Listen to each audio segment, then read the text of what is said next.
Welcome, everyone. Well, today I am really excited to actually kind of turn the mic back on Cristie for a recent experience that she had. We talked about it before. We started talking about it in the end of 21, and you've had now 2 recent trips, and today's episode is all about ayahuasca. And I'm sure some of you have had questions. What is it? And that's what we want to start off with is, Cristie, just tell us, what is ayahuasca? Well, I think it's important to also maybe just put out there that while this was my journey and my experience, I'm a full believer in the medicine, but I know there's a lot of controversy over it. And so we're not saying that this is what everybody should do or consider. Ayahuasca, just first and foremost, is a medicine that calls to you. So if you're listening to this episode, there's a chance that this is your awakening moment, that ayahuasca is possibly calling to you to maybe just do some research, take a look at what the benefits are, and then maybe start asking the questions if this is something that you should be looking at for your own journey, whatever that is. And I'm glad you said that because, disclaimer, this is not, we're not endorsing this by any means. This is your personal journey. Correct. But just also an education I did not know what ayahuasca even was until you and Leanne and, you all brought it to the conversation. And I said, what is even ayahuasca? So what is it first? Well, and you've kind of looked up as well. So it's a psychedelic brew.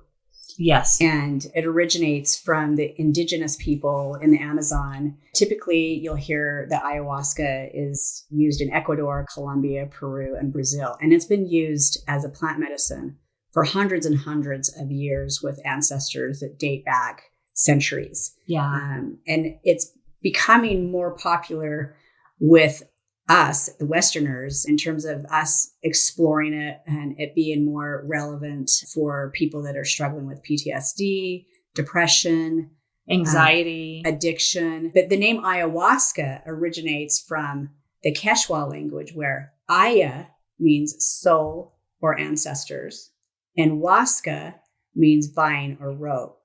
So most people translate this as vine of the soul. And as we talk about it, that will make more sense in terms of what you're kind of digging into and who you're connecting with and how that translates to the healing that you experience from utilizing this method. Yeah. So that's really informative. So to be clear, it's a plant-based medicine is how they refer to it. And I read that, it's from bark of a South American woody vine and leaves from a plant, chacruna, is what the foundation of this medicine is. And it's been referred to as spiritual medicine, psychiatric brew. So you just said that. So, okay. Right. So that's the medicine, but there's so much more than just the medicine. Tell us how the process works, because you have now been on 2 ayahuasca retreats in Costa Rica. So what is the point of the retreat? How long do they last? Tell us how they use the medicine. How does it all come together?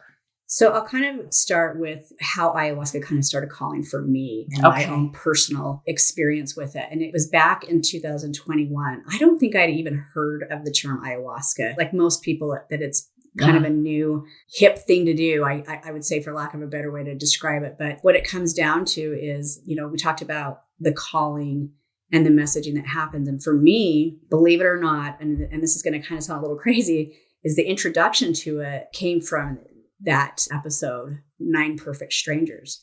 And the movie that is based on a bunch of people from different backgrounds, different life challenges show up at this retreat.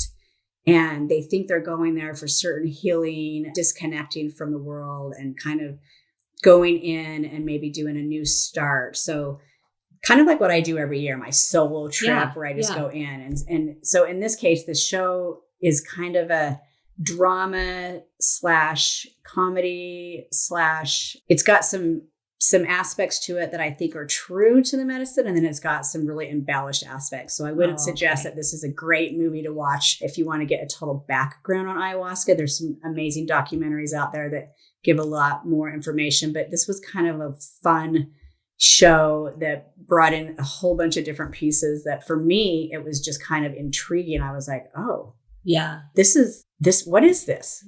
I've never heard of it. And they actually called it something different. But at any rate, after seeing the documentary, I'm not going to say documentary. It was not a documentary. It was a drama. But after seeing that, I was so intrigued because there was a part of the show that actually resonated with me personally. And it was about a family that had lost their son. Yeah. And they took their family to this retreat. And it turned out that they were unaware that they were being microdosed with this medicine. Oh, wow. And so much stuff unfolded from it. And based on what they were experiencing with this medicine, I thought, wow, if that can happen, then maybe I need to look at this. And for selfish reasons, it was a connection with their child. And so going into it with that goal in mind was probably not the best approach for me personally, but it was what got me to at least experience it. And so I started Googling ayahuasca retreats, as I didn't even know that they existed.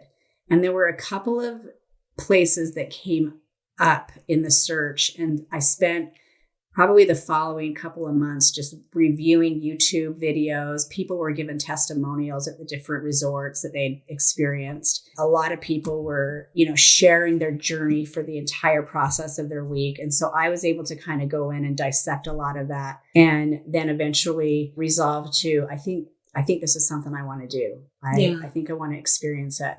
And in that process, I had learned all these benefits from the medicine, and that it's like 10 years of therapy in one ceremony. And hearing that and seeing that and reading that, I thought, well, shit. Yeah. If I can do 10 years of therapy in one ceremony, that would be worth it. And so I booked the trip. I will say, as much research as I did, I really didn't know what I was actually walking into. And I thought that I had a pretty good handle on it. So looking back, I was a little oblivious to what I was actually going to be like taking and what those effects were going to have on my brain, on my body, as far as what everyone hears and knows regarding the purging aspect, which we'll get into. But the other was that, you're taking a psychedelic. Yeah. And although I kind of knew that, I still don't think I was mentally prepared for what that experience was going to entail. Yeah. And maybe that was a good thing. I don't know. Yeah. And before you dive into that, because I want to get into more really the nuts and bolts of how it all works, because so many people are dealing with anxiety, depression, PTSD is a big one, like you talked about earlier. Vets coming back and having PTSD, but people deal with PTSD from all other reasons. Right. But there has been a big movement and I was sharing with you prior, about a year and a half, 2 years ago, I saw an episode so just so our listeners know, this is not like brand new. No. In the United States, they are actually using LSD, doctors supervised, to help these very same things. But that is not a plant-based medicine. It's not considered plant medicine. It's not considered, it's an acid, it's a drug, where this ayahuasca is plant-based. And there is a different process. Like I watched the episode of how they treat these patients. So much success have come from it. But I want to dive into a little bit deeper. So you're talking about, oh man, I'm taking a hallucinogenic, but it's in a controlled environment. But there's so many more pieces to it. So tell us tell our listeners, like what does a retreat look like? What do you go into? What's your everyday look like? Well, there's obviously different experiences you can get. Okay. There are offers, like going to Peru and going in the jungle and just doing this raw, like in the middle of nowhere type of experience with taking my medicine. Okay. Then there's also, the more structured, formal education piece behind it and luxury experience with the medicine. And I fall in line with the luxury experience of the medicine. And of course, I kind of want to add, because this was an important part of my decision making, that so many people had done this. And there were a lot of documentaries and also podcasts that I listened to with celebrities, with very well-known people that had an experience with ayahuasca and what that had done and how that transformed their life. So I was super eager and inspired by that. And so for me, that's what I wanted. And I wanted the ability to go in and dig deep, maybe open up some past traumas that maybe I had not known or considered. But then at the same time, my ultimate goal was, how do I connect with Taylor? So anyway, I chose a resort for both experiences. I did one in January, and then I did another one just recently in April. Okay. And both of them were, 5-star resorts that offered a structured environment to partake in the medicine and a very ceremonial process to taking that medicine. And the first piece of going into that is the preparation weeks before you take the medicine. And that consisted of the right diet. So you are eliminating pork from your diet. You're eliminating sugar. You're eliminating dairy and anything processed. So you are really taking on a clean, organic diet. There are so many different time frames and timelines that are put out there. Some of these ceremonies require a 30-day time frame. Wow. Some of them are less stringent and give more flexibility and allow for a 3-day to a 2-week time frame. Okay. I personally chose the 30-day, and I felt like that really kind of set the stage for me to feel eliminated of, any toxins that were in my body. So I spent 30 days with the diet. And no caffeine, no alcohol. Coffee. Yeah, so there's no alcohol for 30 days, no caffeine, no coffee, no sugar. And then there's also the no sex. Which is no 30 sex. Days. and a little TMI, but, no masturbating, which was interesting that they threw that in there. And I saw this and thought, wow, really? Like what's the reasoning behind that? And so that was my question is, what is the reasoning behind that? So the main reason on the sex is that your partner that you're with has an energy. Yeah. And you need to be able to come to that retreat or ceremony with your energy, and we can exchange and blend energies when we're intimate. Oh, okay. And so we can hold on to other people's traumas or experiences, and they can get blended and mixed with ours. And I know, and I'm certain that there's other reasons behind that, but that is what I took from it and my understanding of it. Okay. And okay. So in preparation, right. You do all that for 30 days and then you go, and did you do a 7-day? Is there 5 days? What is the time frame you go? Is it vary? There's a variety that offer, 4 to 5 days. Okay. I chose the 7-day. Okay. And the 7-day retreat offered 4 ceremonies. So both resorts that I went to, 2 different resorts, both fantastic in their own right, but very different experiences. And each one did 4 ceremonies. Now, the first retreat I went to in January, which by the way was over the anniversary of losing Taylor, it was the 5-year mark. And so that was kind of it was my solo trip.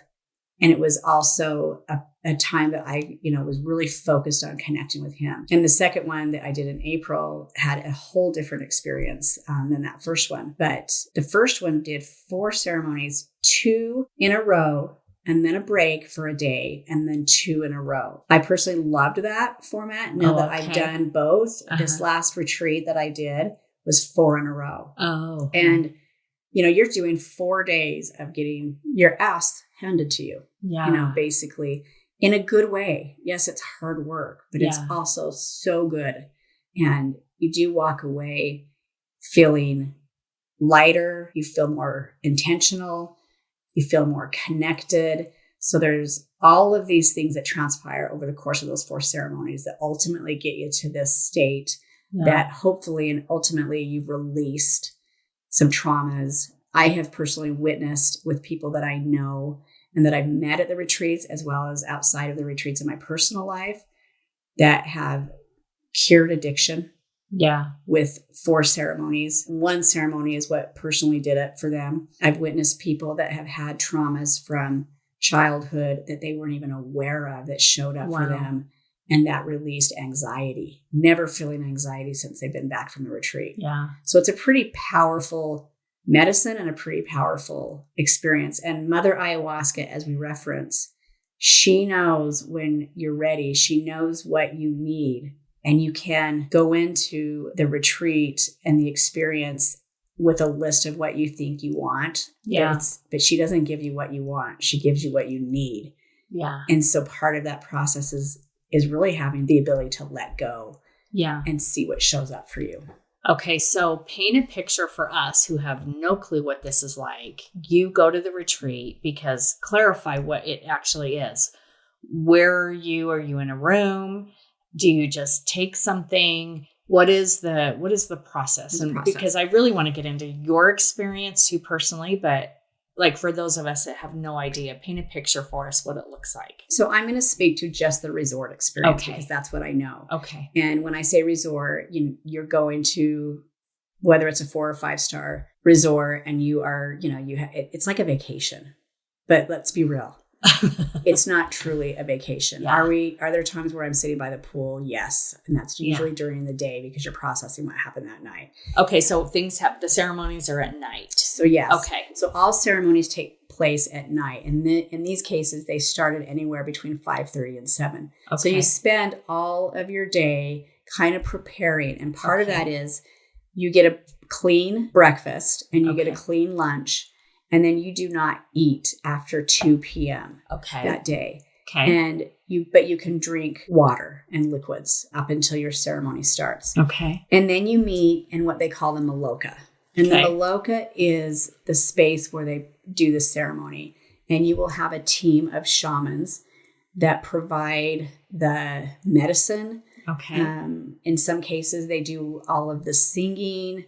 They do the saging of the space to clear the energy. They provide the ambience of what that ceremony is going to look like and how you're going to experience it. Both scenarios that I've done, you're averaging anywhere from 20 people, which was my experience at the first resort. We had about 18 to 20 people in that maloka. Okay. And this last one I went to was about 40 people. Oh, wow. Okay. And are you just gathered around on the floor? Or are you in chairs? They have you placed on a mat. Okay. And they spread the mat out throughout the mats for however number of people that are there in the maloka. And you are laying with a blanket, a pillow, and a mat that's comfortable enough for you to pretty much spend the evening on, because you will be there in this case, we started ceremony at 6 p.m. and we would wrap up around 2 a.m. in the morning. Okay. Oh, so you are committed to the night. Yeah. And you are alongside however many people are at that particular retreat.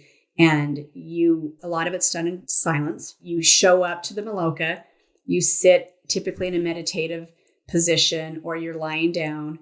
You're waiting for the shamans to prepare and get the medicine ready. They're doing their own personal meditations and preparation so that they can provide that space.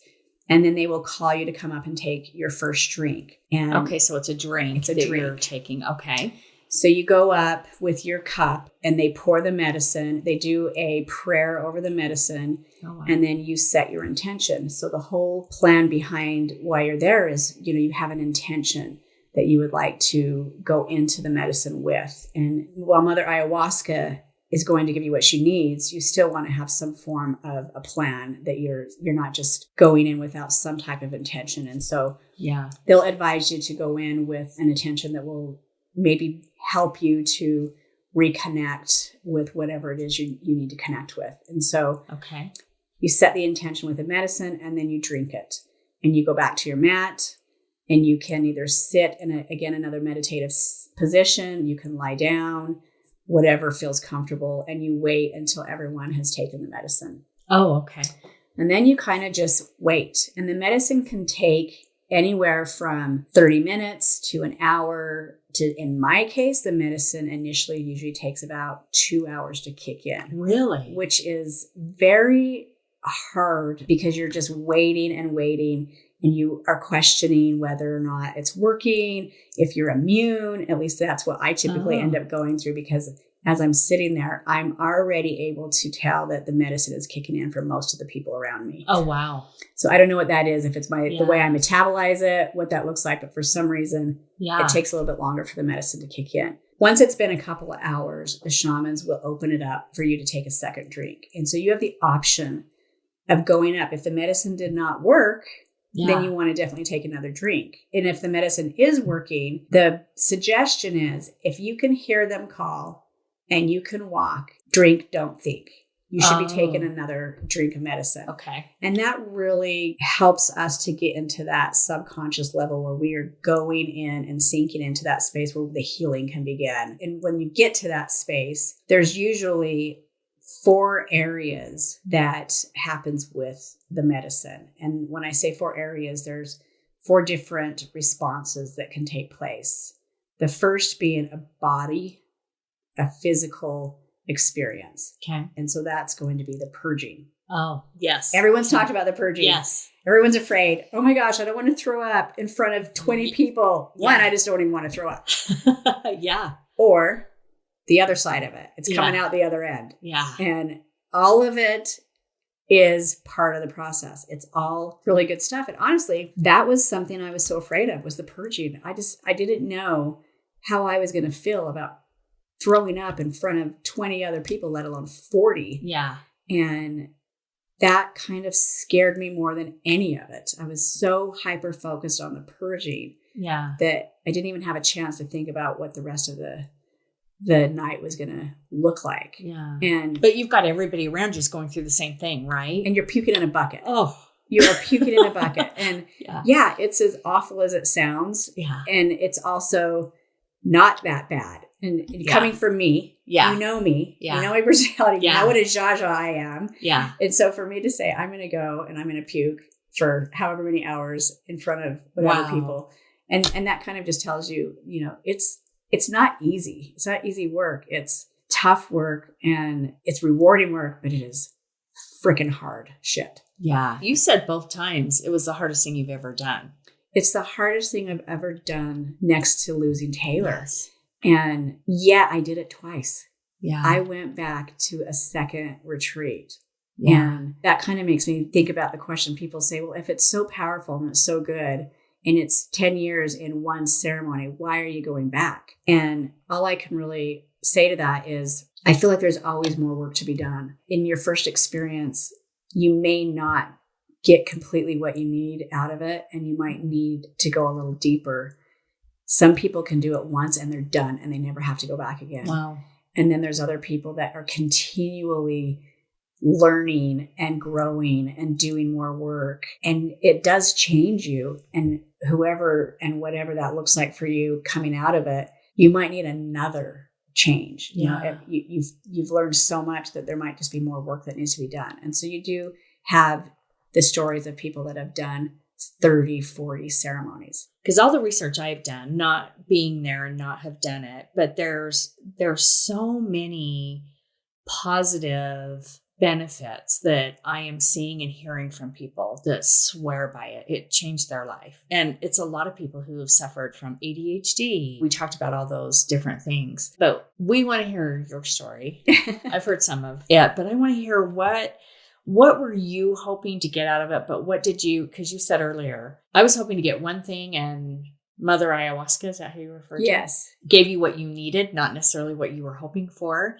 But tell us what the journey looked like for you. So I was kind of going into the 4 stages that can happen, or the 4 experiences you can have with ayahuasca. First one being the body, which is the physical part of it. The second one... That means the throwing up, the purging, all that. Okay. And the purging can be yawning. I would go through nights where I would just yawn and I wouldn't purge. Oh, okay. And there are some people that don't throw up at all through any of the ceremonies that they've done. Oh, okay. You can have yawning, the throwing up, the diarrhea, and you can have crying. You can have shaking. Any of those are considered physical. Okay. The other one that you can get is what they call pintas. And for me, I did not know what a pinta was. And a pinta is described as the kaleidoscope. So you could get the kaleidoscope colors that are so beautiful. And you can also get what they call the sacred geometry.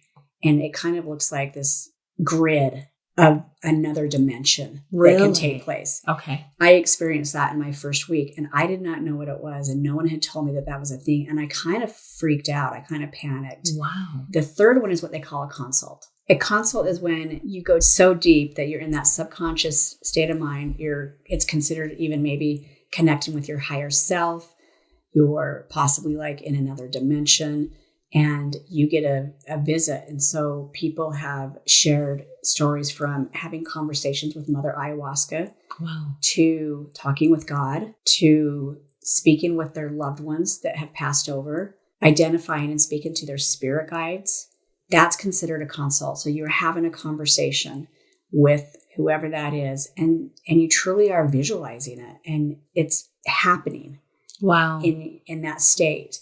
And everybody wants a consult. Everybody's looking for that experience, and they happen. I firsthand have have witnessed people coming out of the medicine and have shared some miraculous, very profound stories, including Kenny had a consult, which was amazing. Yeah. He actually got to have a consult with Taylor, which was beautiful. I personally did not get that experience, but I did get images, which is considered part of the Pinta.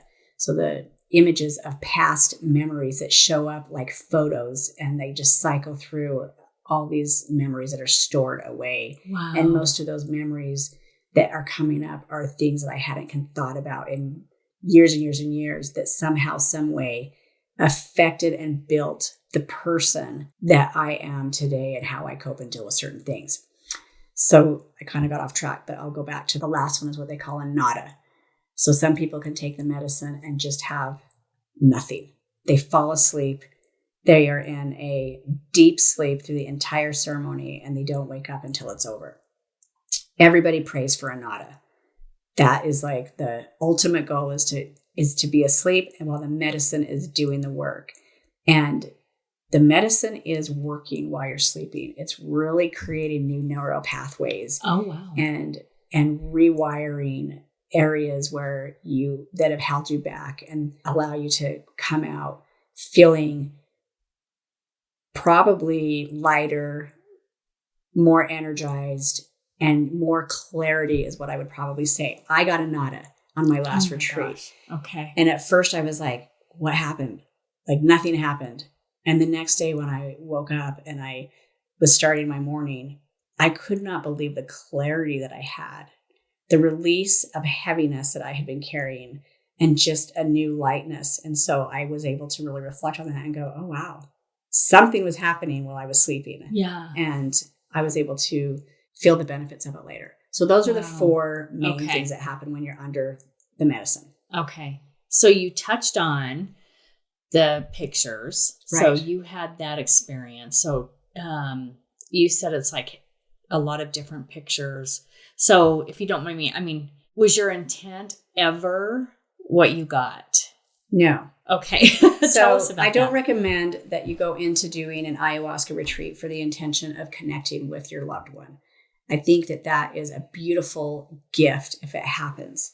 I went for that purpose. Yeah. And what I got was a lot more. I did get some connections with Taylor, but ultimately I learned so much more about myself. And I've been able to come out of both of these experiences feeling more connected with who I am, have so much more compassion and empathy for the little girl, for little Cristie growing up, and how she survived, and all of the ways that all the tools that she used to make it through.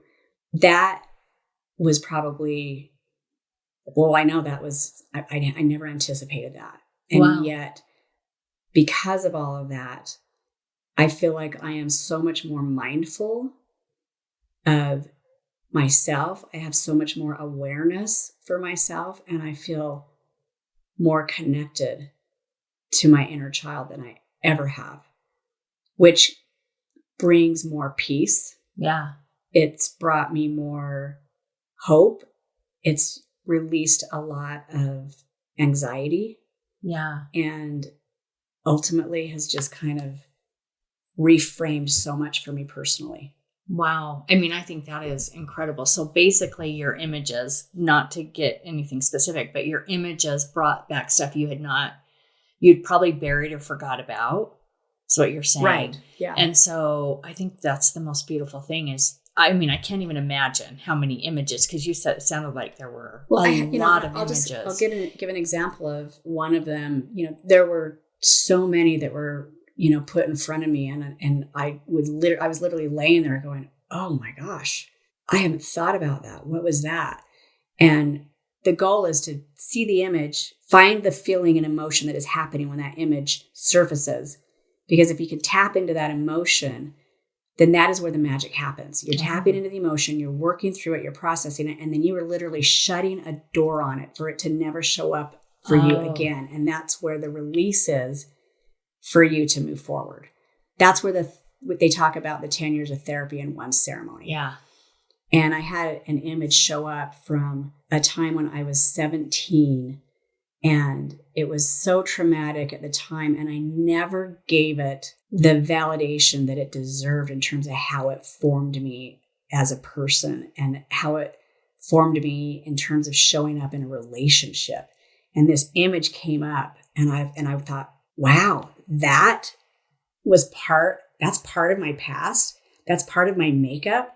That's why I do this. And in this case, it was a lot of my wall that I built. Mm-hmm. It was a lot of the armor that I've put around myself when it comes to controlling situations, controlling the people around me so that I can protect myself from disappointment, protect myself from the fear that I have that what might happen. And I was able to sit with that image, acknowledge it, remember the little girl who got through it, and have so much compassion for her versus judging her. Mm-hmm.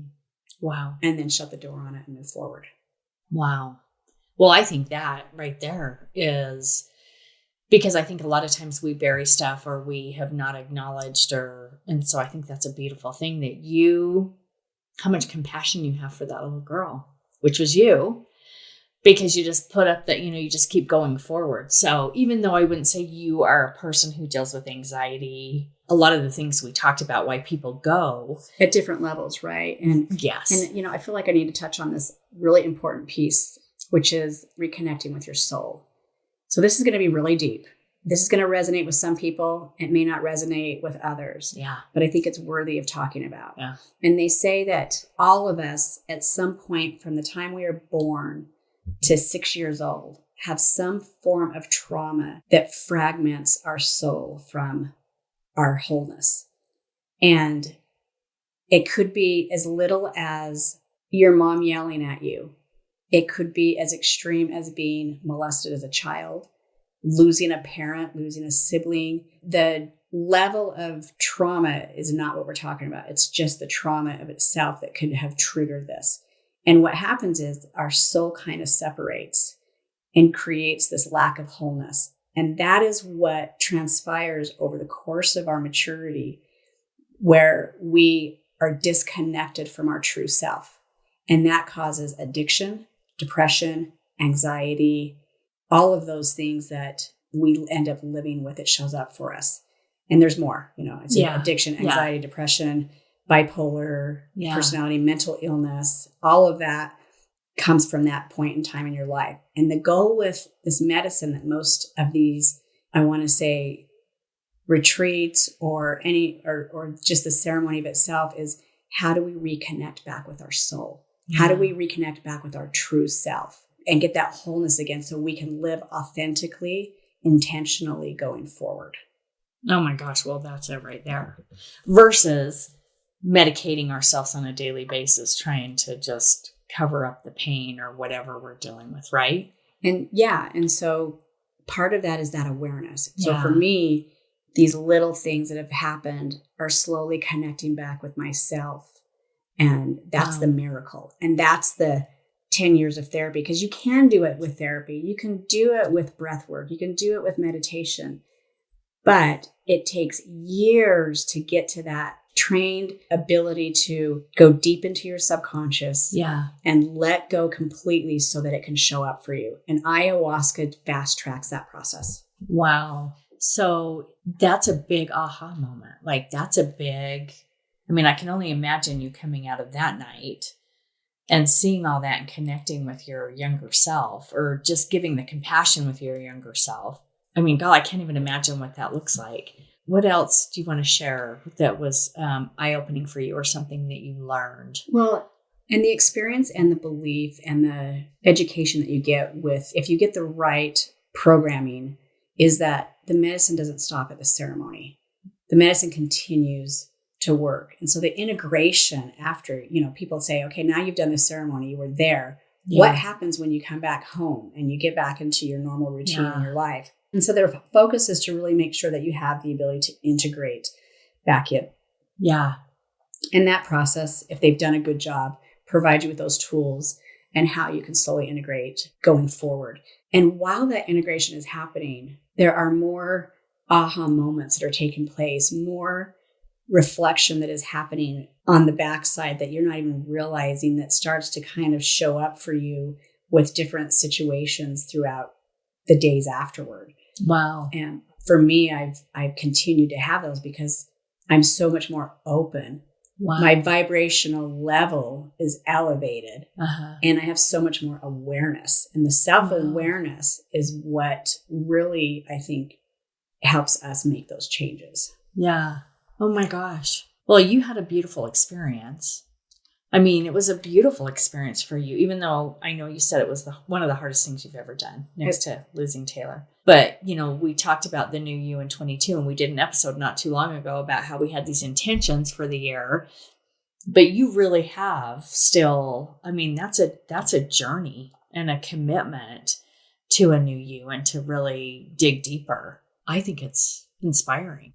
I'm still doing it, right? Yeah. I don't think the journey is ever fully over. I think if we're committed to improving our quality of life, improving ourselves, and ultimately that is a benefit to everybody around us. I personally, you've heard me say this, I think everybody should do ayahuasca. Yeah. I think our world would be a better place if everybody did ayahuasca. Now, is that reality? No, and it's not for everybody. So I say that kind of tongue in cheek because it's not for everybody. And it is hard. It is so hard. And I kind of jokingly, but seriously say, it's not a vacation. You're going to get your ass handed to you. Yeah. But at the end of it, when you are done, on the other side, the beauty and the gifts are so amazing that you look back and go, you in the process, you're thinking, why am I doing this? Will I ever do it again? Yeah. And usually it's like, I'm never fucking doing this again. Why did I sign up for this shit? Did it 3 months later. And I did it 3 months later. And I'm not going to say that I won't probably ever go back and do it again because I don't know what the next year is going to look like. But I am still committed and open to what shows up for me. And I'm processing every emotion now that comes up. I'm more aware, and I feel like I'm living more authentically. And I had no idea that that's what I was going to get out of this. Yeah. And what a beautiful gift. Oh, I love that. And that was one of my questions is, I know it's probably not for everybody, but you still highly recommend it for people who, I mean, the best thing to do is go on and do the research, just like you did. I went and did a ton of research. And I know for me, I'm still like, I don't know, but my son really, really, really wants to do it. He's ADHD, suffers from some of that, and hoping that it seems like it calms the mind, or it's a different, I would say, spiritual level that you encounter and are able to control, or I guess more of give up the trying to control the outcome and embracing what will be. It's powerful. It's magical. It's so many things. And yes, I would say everybody should do it. But again, it's not for everybody. My daughter is going. I am committed that every one of my children need to experience ayahuasca. I don't know if ultimately they all will. They all are very curious about it at this point. Yeah. Our youngest at 20 is going. Wow. And it is one of those, is she too young? And has she had enough life experiences that it's going to have an impact on her? And the reality is, from what I have learned, if I had done this at 20, who would I be today? Yeah. If I had had that experience. Yeah. And there were lots of people there that were under the age of 30. Right. And I just looked at them and thought, wow, you're going to be like amazing by the time you hit my age, in the 50s. And I have to, also acknowledge, which I can't go back and change it. But I do ask the question, what if Taylor had had this experience? And how would that have maybe changed the outcome? And that's not my reality, but it is something that I think about because it's such a powerful medicine, and it is prevention. Yeah. And it is helping people that are struggling with mental health and PTSD. And so it is providing miracles for people. Wow. I think you just you just kind of, that is the message right there. So I'm so happy that you got to have that experience. I'm so happy that we finally get to share your story on our podcast, because a lot of people have asked about it and have been excited to hear what it looked like and how it was. I would encourage everybody to go on. You can research ayahuasca. It is not legal in the United States. However, I know that we have seen things pop up, but my understanding is not legal in the United States. So you have to go to places like Costa Rica. Tell us all the places that you can find it, Cristie. Costa Rica, Peru are probably the most common. Okay. We're going to include the websites to the 2 resorts that I visited, and we'll give you some other links to reference for those of you that are searching. I would recommend doing some YouTube searches. Yeah. And there's some podcasts out there that have a lot of good information. Yeah. And just do your research, be open, and take notice. Now that you've listened to this, now that it has shown up for you, really take notice of what is coming into your world, because that's when you know you're being called to do ayahuasca.